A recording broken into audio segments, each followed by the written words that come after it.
Cockroach Janata party. അത് പാർട്ടിയാണോ ഇനിയും പുതിയൊരു പ്രസ്ഥാനമാണോ എന്നൊന്നും അറിയില്ല. പക്ഷേ കോക്രോച്ച് ജനത ഒരു പുതിയൊരു പ്രസ്ഥാനവുമായിട്ട് മുന്നോട്ട് വന്നിരിക്കുന്നു. ഇതിൽ എത്രമാത്രം ജെന്യൂൻ ആണെന്നൊന്നും നമുക്ക് പറയാനൊക്കത്തില്ല. കാരണം അവരുടെ ഉദ്ദേശം എന്താണെന്ന് നമുക്ക് പറയാനൊക്കത്തില്ല. അപ്പം ആൾക്കാരൊക്കെ അതിൽ കൂടുന്നുണ്ട്. പക്ഷേ എത്ര കൂടിയാലും നമ്മുടെ ഇന്ത്യക്ക് ദോഷം വരുന്ന രീതിയിലുള്ള ഒരു കാര്യവും ഒരു പ്രസ്താവനയും ഉണ്ടാവാൻ പാടുള്ളതല്ല, ആരൊക്കെ പോയാലും അതിലേക്ക്. അപ്പോൾ ഇത് വളരെയധികം നിരീക്ഷണത്തിലാണ് ഇവർ. കാരണം ഇതെന്തിനു വേണ്ടിയാണ് എന്താണെന്നുള്ളതൊക്കെ അന്വേഷിക്കുന്നുണ്ടാവും. കാരണം അന്വേഷിക്കണമല്ലോ, കാരണം പുതിയൊരു പ്രസ്ഥാനം മുന്നോട്ട് വരുമ്പോൾ.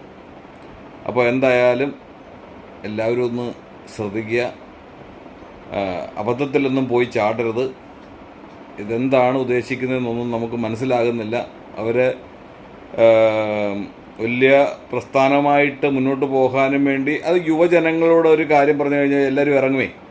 അപ്പോൾ അതുദ്ദേശിച്ചായിരിക്കും ഇദ്ദേഹം ഇറങ്ങിയിരിക്കുന്നത്. യുവജനങ്ങളെ സംഘടിപ്പിച്ചുകൊണ്ട് എല്ലാവരെയും അണിനിരത്തി പ്രക്ഷോഭങ്ങൾ ഉണ്ടാക്കാനോ വല്ലതുമൊക്കെ ആണോ എന്ന് പോലും നമുക്ക് സംശയിക്കേണ്ടതുണ്ട്.